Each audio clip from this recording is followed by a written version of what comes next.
This film shows the preparation, transport, delivery, and emplacement of the SADM in typical parachute missions by swimmers. Once released, the SADM falls to the end of a 17-foot lowering line attached to the jumper's parachute harness. Separating the munition from the jumper decreases the impact shock on the jumper at water entry. Keeping the munition attached to the parachute prevents free fall of the munition and prevents the jumper from losing the munition in night missions or heavy seas. The strap end of the lowering line is passed through the apex of the harness and a metal ring on the underwater pressure case. Once secured, the line is coiled in a figure 8 or S coil and placed in a breakaway bag. The bag is closed with nylon thread or a heavy rubber band. Next, a cloth cover is placed over the flat end of the munition. This end of the munition has several projections, including the arming mechanism, which might injure the parachutist or snag parachute shroud lines if not covered.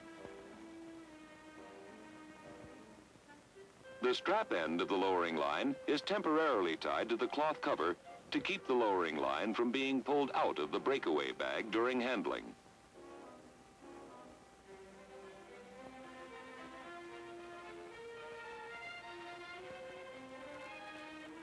The SADM flotation bag is similar in appearance to an air mattress. While airborne and during the first part of the jump, the flotation bag cushions the parachutist and protects him from injury.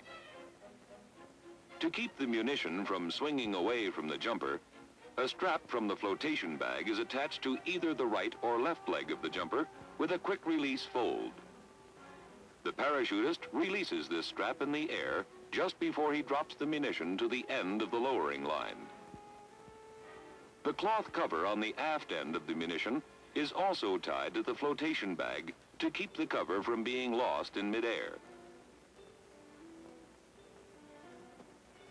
Inflation is simple, and the flotation bag has ample buoyancy to keep the SADM afloat while the jumper gets out of his parachute and puts his scuba gear into operation. Preparing the swimmer for a SADM jump mission is as simple as preparing the munition. First, the swimmer puts on all or part of a wetsuit. Next, he puts on a standard Navy life jacket. The tethering strap from the SADM lowering line is fastened to this waistband.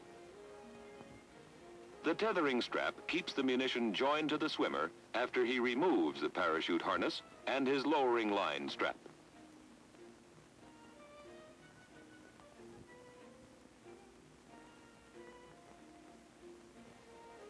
The swimmer's weight belt goes on over the waistband. Scuba gear goes on next. A variety of scuba equipment is compatible with this type of delivery.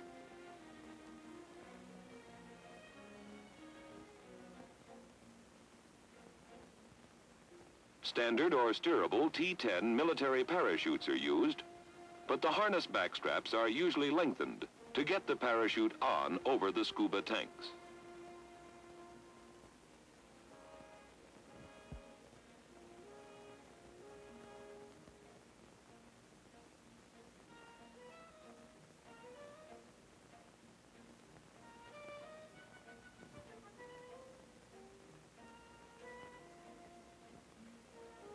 Next, the SADM suspension fittings are attached to the D-rings on the parachute harness.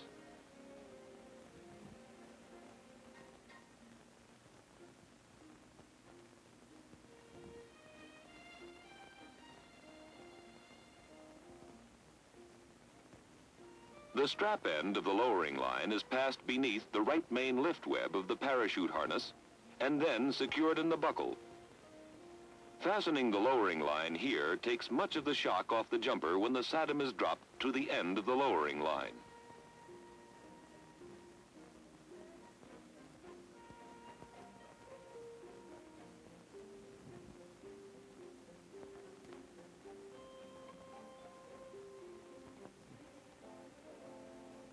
The T-7A reserve parachute is attached to D-rings on the SADM suspension fittings. Mounting the reserve chute separately from the munition allows the parachutist to release one side of the reserve parachute in the air, permitting free access to the quick release box on the parachute harness. The scuba mouthpiece is attached to the parachute harness in a position easily reached by the jumper once he is in the water.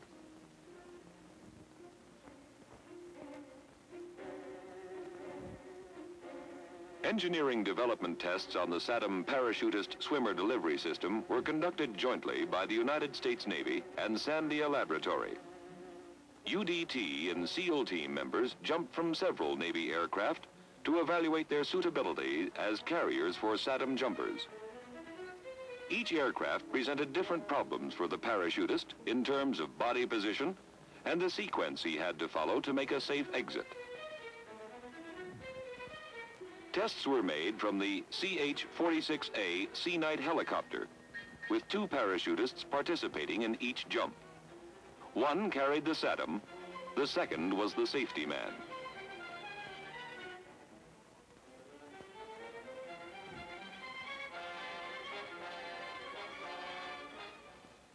The Navy's P-5 aircraft presented a rather unusual problem.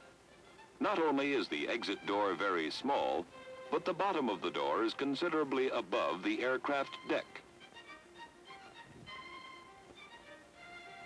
The problem was solved by building a wooden platform from which the jumpers could make an easy exit.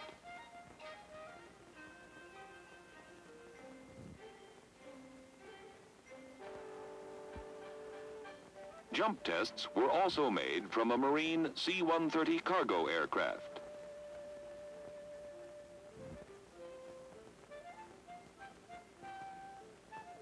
And from the SH-3A Navy helicopter.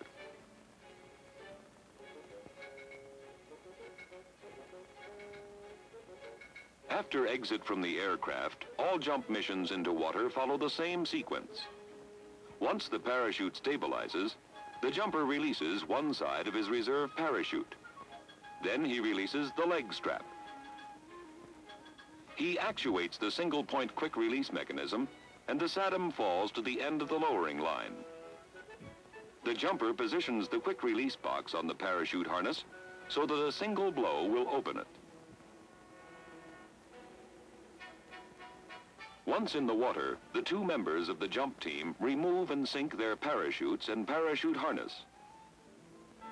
Using the lowering line as a tow line, the demolition team then swims to the target.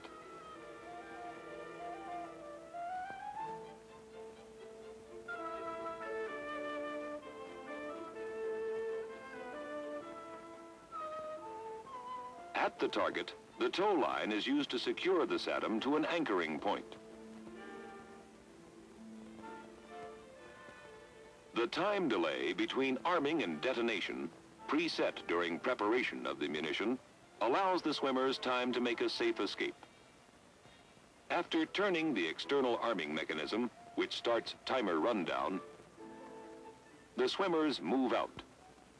They rendezvous with a sub, or swim out of the area and are picked up by high-speed surface craft.